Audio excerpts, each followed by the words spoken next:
Hello everyone, welcome back to my YouTube channel. तो आज मैं लाई हूँ आप सभी के लिए एक इम्पॉर्टेंट वीडियो जो आपके एग्ज़ाम के पॉइंट ऑफ व्यू से बहुत ही ज़्यादा इम्पॉर्टेंट होने वाली है। तो ये जो कोड है आपका वो है BCHET149 केमिस्ट्री का है, आपका थर्ड ईयर का कोड। और बाकी अभी 147 और 141 पे मैं काम कर रही हूँ, तो वो भी आ जाएगी आपकी, ठीक है। तो आज हम बात करेंगे इंपॉर्टेंट क्वेश्चंस की। इसकी एक्सप्लेनेशन वीडियो जो है आपके स्टडी मटेरियल से मैं कल अपलोड करूँगी, तो आज आप ये क्वेश्चंस देख लीजिए। बाकी जो इंपॉर्टेंट टॉपिक्स की वीडियो है आपकी 149 की, वो मैं पहले ही अपलोड कर चुकी हूँ, तो आप उसे भी देख सकते हो। 2 पार्ट में पूरे स्टडी मटेरियल उसमें मैंने बताया हुआ है अच्छे से, ठीक है। तो आप उसे भी देख सकते हो, वरना इसका जो एक्सप्लेनेशन वीडियो है मैं कल अपलोड कर दूंगी इन द मॉर्निंग, और आप अच्छे से देख लेना और प्रिपेयर कर लेना। आपके पास पूरे 5 दिन है अभी, और जो केमिस्ट्री 149 वाले और 141 वाले हैं उनका 2 और 3 को एग्ज़ाम है, तो ठीक है, मैं जल्दी जल्दी अपलोड कर दूंगी। और आई होप आज मैं सोचूंगी कि 141 के भी इंपॉर्टेंट क्वेश्चन शाम तक मैं अपलोड कर दूं, ताकि उसकी 2 एक्सप्लेनेशन वीडियो बन जाएगी आपकी। 1-1 घंटे की मैं कोशिश करूंगी, 1 घंटे से ज़्यादा भी हो जाएगी तो भी देख लेना, ठीक है। तो उसमें मैं अच्छे से समझा दूंगी आपको कैसे कौन से आंसर्स है, ठीक है, इसके बेस पर ही समझाऊंगी। और इम्पॉर्टेंट टॉपिक्स ही मैंने बनाई हुई है, 149 की बनाई है, तो आप देख लेना उसको अगर देखना चाहते हो आज तो। और जो इम्पॉर्टेंट क्वेश्चन है वो आज हम कर रहे हैं, ठीक है। तो स्टार्ट करते हैं video without any delay. Question number 1 से स्टार्ट करते हैं। आपका क्वेश्चन नंबर 1 है, देखो मैंने यूनिट मेंशन किया हुआ, PYQs भी ऐड है, ठीक है। आपका है question number 1, differentiate between prokaryotic and eukaryotic cells, ठीक है। तो आपको बताना है प्रोकैरियोटिक सेल्स और यूकैरियोटिक सेल्स कौन कौन से, उसके बीच में डिफरेंशिएट, ये आपको यूनिट नंबर 1 में मिलेगा। प्रोकैरियोटिक सेल्स वो सेल्स होती है जिनके पास क्या है, वेल डिफाइंड न्यूक्लियस नहीं है। यूकैरियोटिक सेल्स ऐसी सेल्स है जिनके पास वेल डिफाइंड न्यूक्लियस है, सेल ऑर्गेनिल्स है, ठीक है। ये सारी चीज़ें प्रेजेंट होती हैं और प्रोकैरियोट्स के पास नहीं होती है। जिन्होंने बॉटनी का एग्जाम दिया है तो उनके लिए तो थोड़ा सा अच्छा होने वाला है, क्योंकि कुछ कुछ चैप्टर्स जो है ना यहाँ पे, वो जैसे कि आपका सेल ऑर्गेनिल्स वाला है, DNA एप्लीकेशन है, RNA ट्रांसक्रिप्शन है, ये भी है यहाँ पे। तो खुशी की बात ये है, जो जिसका बॉटनी का पेपर था वहाँ पे भी उनके लिए थोड़ी सी हेल्प हो जाएगी। बाकी कुछ कुछ क्वेश्चंस हैं जो अलग से हैं, ठीक है, मतलब कि बायोमोलिक्यूल्स हैं। तो नेक्स्ट हम स्टार्ट करते हैं इसका। नेक्स्ट क्वेश्चन है क्वेश्चन नंबर 2। क्वेश्चन नंबर 2 है आपका, compare the thylakoid and mitochondrial membrane. आपको थैलाकोइड जो कि आपका क्या है, क्लोरोप्लास्ट है। क्लोरोप्लास्ट में आपका थैलाकोइड यानी कि सैक लाइक स्ट्रक्चर होता है। इस तरीके से सैक लाइक स्ट्रक्चर है, ये मैं सैक लिखना चाहती हूँ, ठीक है, 1 minute. Sac like flattened structure है, सैक लाइक स्ट्रक्चर है आपका थैलाकोइड, जो आपके क्लोरोप्लास्ट है वहाँ पे प्रेजेंट होते हैं। ये आपका ग्रेना और ये पूरा एक थैलाकोइड है, ठीक है। तो माइटोकॉन्ड्रियल मेम्ब्रेन्स की भी बात करनी है आपको। जो आउटर मेम्ब्रेन होती है, इनर मेम्ब्रेन यानी कि डबल मेम्ब्रेन बाउंड होते हैं, सेमी परमिएबल ऑटोनोमस भी होते हैं ये माइटोकॉन्ड्रिया, ठीक है। उसके अंदर होते हैं क्या, सिस्टर्ने या क्रिस्टे में बहुत ज़्यादा कन्फ्यूजन रहती है, ठीक है। तो आप ज़रूर देख लेना इसका माइटोकॉन्ड्रिया, आपको यूनिट नंबर 1 में ही मिलेगा, ठीक है। इस कंपेयर करना है उसकी मेम्ब्रेन को, ठीक है। ये सारा मैं एक्सप्लेन करने वाली हूँ, नेक्स्ट वीडियो में आ जाएगा, ठीक है। आप अभी के लिए क्या करो, मेरी जो इंपॉर्टेंट टॉपिक्स है उसको जाके देख लो, वहाँ पे मैंने थोड़ा थोड़ा बताया हुआ, तो आपको ना थोड़ा सा ऐसे अंदाज़ा हो जाएगा कि क्या क्या है आपके सिलेबस में। यहाँ पे ये क्वेश्चन है, इसके थ्रू भी आप समझ जाओगे, ठीक है। यूनिट 2 में आपका क्या है, what do the notations D and L, आपका डेक्स्ट्रो रोटेटरी और लिवर रोटेटरी। आपको शुगर्स में बताना है D और L कैसे, और फिशर प्रोजेक्शन है ना आपका, एक तो आपका ये है, ठीक है, आपका ग्लूकोज का स्ट्रक्चर, उसके बाद फिशर प्रोजेक्शन है, वो आपको ग्लूकोज D एंड L के बारे में बताना है। यही है फ्रेश फिशर, ये मैं बताने वाली हूँ, ठीक है। यूनिट 2 में आपको मिलेगा। तो आज जो है आपको बिल्कुल टाइम वेस्ट नहीं करना है, जो मैं बता रही हूँ उसको करना है आपको, ठीक है। टॉपिक्स देखना है, उसमें मैंने पूरा एक्सप्लेन किया हुआ है, यानी कि क्या क्या इंपॉर्टेंट है आपके सिलेबस में, ठीक है। आपके एग्जाम के लिए मैंने 2 पार्ट में बनाई हुई वीडियो, तो आज बिल्कुल भी टाइम वेस्ट नहीं करना है इसको पढ़ना। और ये अगर आप पढ़ते हो तो ठीक है, पढ़ लेना, वरना मैं कल अपलोड कर दूंगी, ठीक है। ये इंपॉर्टेंट क्वेश्चन है आपके। नाउ क्वेश्चन नंबर 4 है आपका, नेम द स्टोरेज पॉलीसेकेराइड। देखो स्टोरेज पॉलीसेकेराइड आपको पता है ना कि पॉलीसेकेराइड्स में क्या आता है, स्टार्च। अब उसको स्टोरेज में आपका एक होता है अमाइलोपेक्टिन, और अमाइलोपेक्टिन होता है आपका एक, और दूसरा क्या होता है एक आपके पॉलीसेकेराइड्स में। स्टोरेज का बता रही हूँ, आपका एमाइलो स्टार्च होता है ना, एज ए स्टोरेज पॉलीसेकेराइड है। उसके भी 2 टाइप है, एमाइलोज और एमाइलोपेक्टिन, ठीक है, एमाइलोपेक्टिन। तो ये जो है आपका, इसको डिस्क्राइब करना, ठीक है।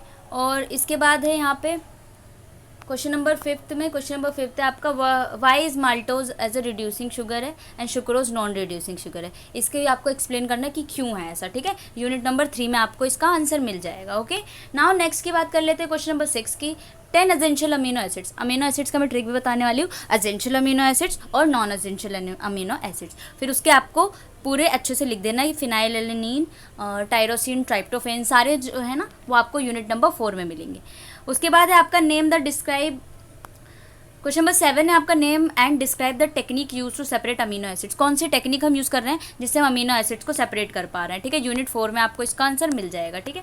उसके बाद है आपका next question, list the steps involve in, आपके प्रोटीन सिंथेसिस में एक है Sanger method of protein synthesis, दूसरा एक मैरीफील्ड भी है, वो भी इंपॉर्टेंट है आपका, ठीक है। यूनिट 5 में आपको मिलेगा। नेक्स्ट क्वेश्चन है आपका 9, classify proteins on the basis of there chemical composition. Chemical composition के बेस पे आपको प्रोटीन्स को क्लासीफाई करना है, यूनिट नंबर 6 में आपको मिल जाएगा, ठीक है। उसके बाद है आपका कि प्रोटीन्स का जो है बायोलॉजिकल फंक्शंस क्या है, ठीक है। बायोलॉजिकल लाइक ए हार्मोन, ठीक है, ऐसा बायोलॉजिकल फंक्शंस क्या है, यूनिट 6 में आपको इसका आंसर मिल जाएगा, ठीक है। नेक्स्ट क्वेश्चन है आपका question number 11। Question number 11, list the characteristics of enzyme and explain how are the enzyme catalyse reaction different from chemical catalyse reaction. आपको पहले तो कैरेक्टरिस्टिक्स लिखने हैं एंजाइम्स की, एंजाइम्स क्या करते हैं, कैसे रिएक्शन में हेल्पफुल होते हैं, ठीक है। उसके बाद आपको लिखना है कि कैटेलाइज रिएक्शन कैसे आपका केमिकल कैटेलाइज रिएक्शन से डिफरेंट है, ठीक है। यूनिट नंबर 7 में आपको इसका आंसर मिल जाएगा। नाउ करते हैं बात क्वेश्चन नंबर 12 की। क्वेश्चन नंबर 12 है आपका describe factor of active enzyme rate. Enzyme reaction rate किस किस पे डिपेंड करता है, आपका टेम्परेचर, आपका पीएच, ठीक है, किस किस पे डिपेंड करता है वो आपको लिखना है। यूनिट नंबर 8 से आपको इसका आंसर मिल जाएगा। फिर आपको केएम वैल्यू के बारे में बताना है, व्हाट इज 13 क्वेश्चन, ये 13 है, ठीक है। KM and what does a low value of KM signifyings, ठीक है, आपको यूनिट 8 में मिलेगा इसका answer. Now question number next है आपका 14, ठीक है। 14 क्वेश्चन है आपका differentiate between drug and medicine. Drug and medicine में क्या डिफरेंशिएट है वो आपको यूनिट नंबर 9 से मिल जाएगा, ठीक है। नाउ क्वेश्चन नंबर 15 की बात कर लेते हैं। आपको define saponification value, acid number, iodine number, unit 10, ठीक है, डिफाइन करना है। नेक्स्ट क्वेश्चन है question number 16, what is the fluid mosaic. देखो जिसने पढ़ा है ना फ्लूइड मोज़ेक मॉडल तो आपने पढ़ा ही है, ठीक है। हाइड्रोफोबिक हेड, हाइड्रोफिलिक टेल, ठीक है, सबने पढ़ा है, ठीक है। तो और इसके बारे में आपको लिखना है, और how does explain membrane permeability को कैसे एक्सप्लेन कर रहे हैं ये फ्लूइड मोज़ेक मॉडल, आपको यूनिट नंबर 11 से मिल जाएगा। उसके बाद बात कर लेते हैं क्वेश्चन नंबर 17 की, name some important function of membrane protein. Membrane proteins के इंपॉर्टेंट फंक्शंस आपको लिखना है 11, यूनिट नंबर 11 से आपको मिल जाएगा। नाउ क्वेश्चन नंबर 18 की बात कर लेते हैं, what are major difference between RNA and DNA. DNA और आरएनए में क्या डिफरेंसेस है यार, हर कोई जानता है, अच्छे से लिख सकते हो आप। सबसे पहले तो सिंगल स्ट्रैंडेड होता है, कौन, आरएनए। डीएनए क्या है, डबल स्ट्रैंडेड। किसके पास यूरेसिल है, आरएनए के पास यूरेसिल है और डीएनए के पास थाइमीन है, ठीक है। नाइट्रोजिनस बेसिस बाकी प्रेजेंट होते हैं, बट यूरेसिल और थाइमीन में डिफरेंस होता है। यूनिट 12 में इसका आंसर आपको मिल जाएगा। उसके बाद आपको देखो सब ये पढ़ रखा है यार आपने, हर्शेन चेज एक्सपेरिमेंट भी जिसने बॉटनी का एग्जाम दिया उसके लिए तो इंपॉर्टेंट है ही, ईजी है, यूनिट नंबर 13 में मिलेगा आपको। उसके बाद आप देख लो क्वेश्चन नंबर 20 आपका, which enzyme involve in DNA replication. DNA replication में कौन कौन से एंजाइम आते हैं, हेलिकेज आता है, डीएनए पॉलीमरेज आ रहा है, ठीक है। हेलिकेज क्या कर रहा है, अनवाइंडिंग कर रहा है, हाइड्रोजन बॉन्ड को तोड़ रहा है। इस तरीके से मैंने बता रखा था पहले, फिर भी बता दूंगी, ठीक है। यूनिट 13 में इसका आंसर है। नेक्स्ट क्वेश्चन है, ATP is consider the energy currency. हमें पता है कि एटीपी क्या है, एनर्जी करेंसी है, तो इस स्टेटमेंट को आपको जस्टिफाई करना है, यूनिट 14 में आपको मिलेगा, ठीक है। Right balance equation for the conversion of glucose into lactate. आपको बैलेंस इक्वेशन लिखना है कि ग्लूकोज से हमें क्या बनाना है, लैक्टेट, और कौन सा एंजाइम लग रहा है, लैक्टेट डिहाइड्रोजिनेज ग्लाइकोलिटिक पाथवे में, ठीक है। बैलेंस इक्वेशन लिखना है, यूनिट नंबर 15 से आपको मिल जाएगा। ना उसके बाद बात कर रहे हैं हम describe Krebs cycle. Krebs cycle की ना मैंने एक शॉर्ट बना रखा है, उसके अंदर आपको उसकी ट्रिक मिल जाएगी, ठीक है। नहीं वो मैंने पूरा शॉर्ट बना रखा है, चलो मैं एक बार और देख लूँगी उस शॉर्ट का, आपको क्रैब साइकिल लर्न करने की ईजी ट्रिक मिल जाएगी, ठीक है। लर्न करने के लिए ईजी ट्रिक, ठीक है, लर्न टू रिमेंबर, ओके। ना उसके बाद है describe urea cycle with the help of well label diagram. Urea cycle की ट्रिक मैंने दे रखी है, आप मेरे चैनल पे देख लेना यूरिया साइकिल की ट्रिक, ठीक है। इतना पढ़ने की बिल्कुल जरूरत नहीं, ट्रिक से बस अच्छे से लिख देना और उसको साइकिल के फॉर्म में आप बता देना, ठीक है। यूनिट 17 में उसके एंजाइम्स भी मैंने ट्रिक बता रखी है। यूनिट नंबर क्वेश्चन नंबर 25 का ए पार्ट देखो, name the 3 domains of life. आपको 3 डोमेन्स ऑफ लाइफ किसने दी थी वो बताना है। डिफर कैसे है ये फ्रॉम अनदर, एक दूसरे से, और एक एक एग्जाम्पल लिखना है आपको, यूनिट नंबर 1 में मिलेगा, ठीक है। वही यूकैरिया एंड बैक्टीरियाज के ना। Describe how carbohydrates are classified. कैसे कार्बोहाइड्रेट को हमने क्लासीफाई किया। गिव एग्जांपल डिफरेंट क्लासेस, सबको कार्बोहाइड्रेट्स जो आपके monosaccharide, disaccharides, polysaccharide. Write the enantiomeric structure भी बताना है उनके, minimum number of carbons, unit 2 में 2 है ये। उसके बाद बात करते हैं नेक्स्ट क्वेश्चन नंबर 26 का A part, describe the role of ATP as the carrier in biological energy transformation. ATP के क्या रोल है, ठीक है, यूनिट 14 में आपको मिलेगा। इसके बी पार्ट पे आ जाते हैं, list the 3 method of amino acid sequence determination in peptides. आपको अमीनो एसिड डिटर्मिनेशन बताना है, डिस्क्राइब एनी वन मेथड, और एक मेथड को डिस्क्राइब कर देना, ठीक है, आपका यूनिट 5 में मिलेगा। नाउ क्वेश्चन नंबर 27 का ए पार्ट देखते हैं, describe the principle underlying catalytic activity of enzyme. आपको बताना है कि प्रिंसिपल क्या है कैटालिटिक एक्टिविटी एंजाइम के लिए, ठीक है, यूनिट 7 में आपको मिलेगा उसकी कैटालिटिक एक्टिविटी। उसके बाद बात कर लेते हैं B part, right similarity between DNA replication RNA transcription. क्या सिमिलरिटीज हो सकती है, ठीक है, यूनिट 13 में इसका आंसर मिलेगा। उसके बाद आते हैं व्हाट आर लिपिड्स। लिपिड्स क्या है, list their 3 main function of human body. Lipids का मेन फंक्शन क्या है आपके बॉडी में, यूनिट 10। लिपिड्स क्या है, नॉट स्ट्रिक्टली बायोमोलिक्यूल, क्योंकि इसका वेट जो है कम होता है। उसके बाद क्वेश्चन नंबर 28 है, what is difference between systematic and trivial nomenclature of enzyme. आपको बताने कि सिस्टमेटिक एंड ट्राइवियल नोमेनक्लेचर के बारे में, उसके बीच में डिफरेंस बताना है, 3 प्रिंसिपल भी बताना है, followed the classify of enzyme unit 7। Enzyme important है, ठीक है। क्वेश्चन नंबर 29 का ए पार्ट है, name the amino acid which not show optical activity. जो ऑप्टिकल एक्टिविटी शो नहीं करता वो आपका क्या है, ग्लाइसिन होता है, ठीक है। क्यों, वो उसके पास क्या है, कायरल कार्बन्स नहीं होते हैं, दैट्स वाई। स्ट्रक्चर आपको बताना है, राइट, ज्विटर आयनिक स्ट्रक्चर बताना है उसका। पहले तो ज्विटर आयनिक स्ट्रक्चर बना देना है उसका, property of amino acid based on their zwitter nature, और फिर उसके बाद प्रॉपर्टीज लिखनी है, यूनिट 4 में आपको मिलेगा। इसके बी पार्ट पे आ जाते हैं, how are proteins classify on the basis of their biological function के हिसाब से आपने प्रोटीन्स को कैसे डिस्क्राइब यानी कि डिफ्रेंशिएट करना है, सॉरी क्लासीफाई करना है। List any 5 way and describe any 1। आप अपने 5 वेज लिख देना और एक को डिस्क्राइब करना है, यूनिट 6 में मिलेगा। नाउ क्वेश्चन नंबर 30 पे आ जाते हैं। क्वेश्चन नंबर 30 का ए पार्ट है, briefly describe elongation of polypeptide chain during protein biosynthesis. Protein biosynthesis के टाइम पे आपको इलोंगेशन बताना है, इसका चेन, पॉलीपेप्टाइड चेन का इलोंगेशन, यूनिट 13 में आपको मिलेगा इसका आंसर। नेक्स्ट क्वेश्चन देखो फिर से, ये how does the fluid Mosaic model explain membrane permeability. मैंने दोबारा लिख दिया, यूनिट 11 गलती से लिख दिया, ठीक है, इसको सेम क्वेश्चन है ये।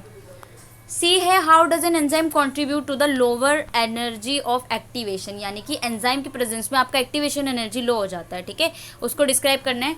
बायोकेमिकल रिएक्शन, ठीक है, एक्सप्लेन करना है, यूनिट नंबर 8 में इसका आंसर आपको मिल जाएगा।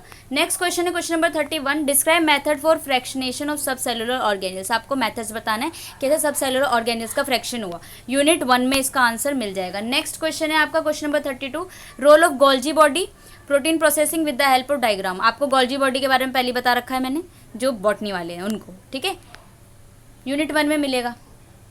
Now describe the structure and function of tRNA. TRNA as a adaptor molecule, पहले ही बता रखा था लेकिन फिर से बताऊंगी मैं, यूनिट 12।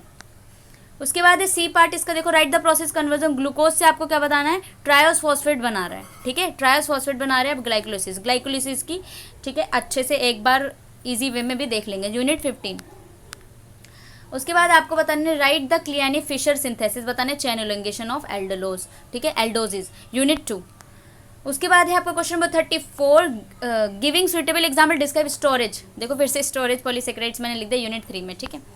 नेक्स्ट है आपका write the classification amino acid. ये देखो, on the basis of R group, R group के बेस पे आपको वो क्लासीफाई करना है अमीनो एसिड को, यूनिट 4 में मिलेगा।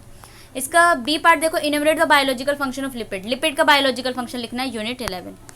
उसके बाद है क्वेश्चन नंबर 36 का A part, why are mitochondria called powerhouse of the cell. क्यों बोलते हैं, एक्सप्लेन रोल बताना है मैट्रिक्स में क्या हो रहा है, यूनिट 1 में है ये, cell organelles, right. Next question है आपका, explain the formation of a peptide bond and also its stereochemistry. कैसे पेप्टाइड बॉन्ड बनते हैं दो अमीनो एसिड्स के बीच में, और उसकी स्टीरियोकेमिस्ट्री भी, यूनिट 5 में मिलेगा। नेक्स्ट क्वेश्चन नंबर 37 देखो, 37 आपका describe inter relationship among 3 metabolic pathway. जो आपका लिपिड, कार्बोहाइड्रेट और प्रोटीन का मेटाबॉलिक पाथवे ना, उनके बीच में क्या इंटर रिलेशनशिप है, पूरा एक बार में ना, एक साइकिल से मैं डिस्क्राइब कर दूंगी कैसे आपको मेटाबॉलिक पाथवे जो है तीनों आ जाएंगे उसके अंदर, ठीक है, यूनिट 15 में है वैसे तो ये। उसके बाद क्वेश्चन नंबर 38 का है आपका A part, what is glyconeogenesis, explain the energy involve in this process, ठीक है, आपको ग्लाइकोनियोजेनेसिस बताना है, यूनिट नंबर 15 में मिलेगा। नेक्स्ट चल लेते हैं, name the disaccharide is non reducing. कौन सा डाइसेक्राइड जो है वो नॉन रिड्यूसिंग है, उसका रीजन भी लिखना है, ठीक है, यूनिट 3 में। नेक्स्ट क्वेश्चन पे चलते हैं आपका, what is rancidity of oils, how is acids, differentiate it's rancidity and saponification number, unit 10 में आपको इसका आंसर मिल जाएगा। नेक्स्ट है इसका D part, what is metabolism, क्या है, describe the convergent divergent nature of metabolism, ठीक है, कन्वर्जेंट एंड डाइवर्जेंट मेटाबॉलिज्म, ठीक है, यूनिट 17 में आपको इसका आंसर मिल जाएगा। Now why is TCA called amphibolic pathway, आपका टीसीए साइकिल है उसे एम्फीबॉलिक पाथवे क्यों कहते हैं, उसमें आपको बताना है, ठीक है, यानी कि आपका क्या हो रहा है, कैटाबॉलिज्म और एनाबॉलिज्म, ठीक है, यूनिट 16। उसके बाद है आपका क्वेश्चन नंबर 39 पे चलते हैं, आ जाओ। 39, right the step involve in enzyme catalyse reaction, देखो आपको एंजाइम की कैटालाइज रिएक्शन में स्टेप्स बताने हैं और उसके रिएक्शन भी लिखने हैं। यूनिट 7 ये 2-3 बार आ चुका है, मतलब कि लैंग्वेज चेंज करके भी मैंने लिखा हुआ है, ठीक है, तो ये मत कहना अगर लैंग्वेज चेंज हो जाए तो ये मत कहना कि मेरे वीडियो से आपके क्वेश्चंस नहीं आए, मैं पूरा बताऊंगी, ठीक है, यहाँ से मैंने इंपॉर्टेंट भी बताया, फिर मैं इसकी एक्सप्लेनेशन भी लाऊंगी और आएगा तो यहीं से ना कहीं से, क्योंकि सारा बता दूंगी तो फिर उसमें से ही आना है, ठीक है, तो अच्छे से प्रिपेयर कर लेना आप। उसके बाद नेक्स्ट क्वेश्चन है आपका लास्ट क्वेश्चन 40, ठीक है, लास्ट क्वेश्चन है आपका question number 40, write short notes of fluid mosaic model, important unit 11, metabolic fate of pyruvate, unit 15, ketone bodies, gluconeogenesis, electron transport chain, lock and key hypothesis आपका unit 7 में, ठीक है, enzyme वाले में, ये दोबारा आ गया है यहाँ से। उसके बाद है ये इंड्यूस फिट थ्योरी आपका यूनिट 7, ग्रिफिथ का एक्सपेरिमेंट पहली, describe glycolysis, कीमोऑस्मोटिक theory, law of thermodynamic, तीनों लॉ देखेंगे, ठीक है, oxidative and non oxidative phosphorylation, जहाँ पे आपका जेड स्कीम है, ठीक है, जो नॉन फॉस्फोराइलेशन, ठीक है, नॉन फॉस्फोराइलेशन, नॉन ऑक्सीडेटिव, ठीक है, यानी कि यहाँ पे जो जेड स्कीम बनता है, ठीक है, तो ये थे आपके सारे क्वेश्चन, 40 क्वेश्चन थे, यानी कि 40 में भी पार्ट लेके आई हूँ मैं, अप्रोक्स 50 क्वेश्चंस, ठीक है, ये क्वेश्चंस करने के बाद तो आप बिल्कुल नहीं कह सकते कि पेपर में यहाँ से आया नहीं, ठीक है, क्योंकि मैंने पूरा कॉन्सेप्ट और बहुत ही ज़्यादा इंपॉर्टेंट है उसके बाद ये वीडियो बनाई है, ठीक है, तो आप देख लेना, इसके बाद जो एक्सप्लेनेशन आएगी इसकी उसमें भी टाइम लगेगा यार, ठीक है, क्योंकि आपके 40 क्वेश्चन है टोटल, उसमें भी पार्ट्स हैं तो फिर टाइम तो लगेगा, ठीक है, तो इसलिए जो आप क्वेश्चंस, जो ट्रिक है मेरी यूरिया साइकिल का, आज उसे लर्न कर लीजिए, आप इसको भी देख लीजिए, इंपॉर्टेंट टॉपिक्स भी देख लीजिए, इतना आज कर लेना आप, ठीक है, बाकी मैं इसका कल ले आऊँगी, और जो केमिस्ट्री 141 है उसकी भी मैं आज कोशिश करूँगी कि आज शाम तक मैं उसके इंपॉर्टेंट क्वेश्चंस की वीडियो अपलोड कर दूँ, ठीक है, ताकि बच्चे जो यहाँ से नहीं पढ़ रहे हैं वो खुद से तो पढ़ सकते हैं, ठीक है, और यूनिट तो मेंशन किया हुआ है तो खुद से पढ़ ही सकते हो, आप अपना क्यों टाइम वेस्ट करोगे, और मैं पढ़ा दूंगी तो वो एक वन शॉट रिवीजन होगा, वन शॉट रिवीजन में क्या ही पढ़ा सकते हैं, ठीक है, तो आप खुद से भी करिए और वन शॉट भी एक बार देख लेना, ठीक है, देखना मत भूलना क्योंकि मैं लाऊंगी वन शॉट कल ही, ठीक है, तो मिलते हैं नेक्स्ट वीडियो में, आप बने रहिए मेरे साथ और सब्सक्राइब तो कर दीजिए, ठीक है, मेहनत तो मैं कर रही हूँ, आई नो, और आपको भी पता ही होगा, ठीक है, तो आप सब्सक्राइब करना मत भूलिए और शेयर कर दीजिए जूनियर्स को भी, क्योंकि जो दिसंबर में आने वाले एग्ज़ाम है उसमें बहुत ही ज़्यादा इंपॉर्टेंट चीज़ें आएंगी, ठीक है, क्योंकि अभी स्टार्ट किया था मैंने अपना चैनल, तो इसलिए जितना अभी मेरे से हो सकता है पासिंग मार्क्स तो आ ही जाएंगे आप सभी के, बाकी जो दिसंबर वाले उनके लिए डिटेल्ड बनेगी, ठीक है, और वन शॉट तो लाऊंगी ही मैं, ऊपर से ब्लॉक वाइज वन शॉट लाऊंगी, ठीक है, तो ब्लॉक वाइज वन शॉट में क्या होगा, 1 घंटे में बहुत ही अच्छे से चीज़ें पढ़ा दी जाएंगी, ठीक है, और अभी मैं वन शॉट पूरी ला रही हूँ, ठीक है, क्योंकि आपका एग्ज़ाम पास में है इसलिए। तो मिलते हैं नेक्स्ट वीडियो में, आज के लिए इतना ही, stay tuned with this channel, like share and subscribe, bye bye.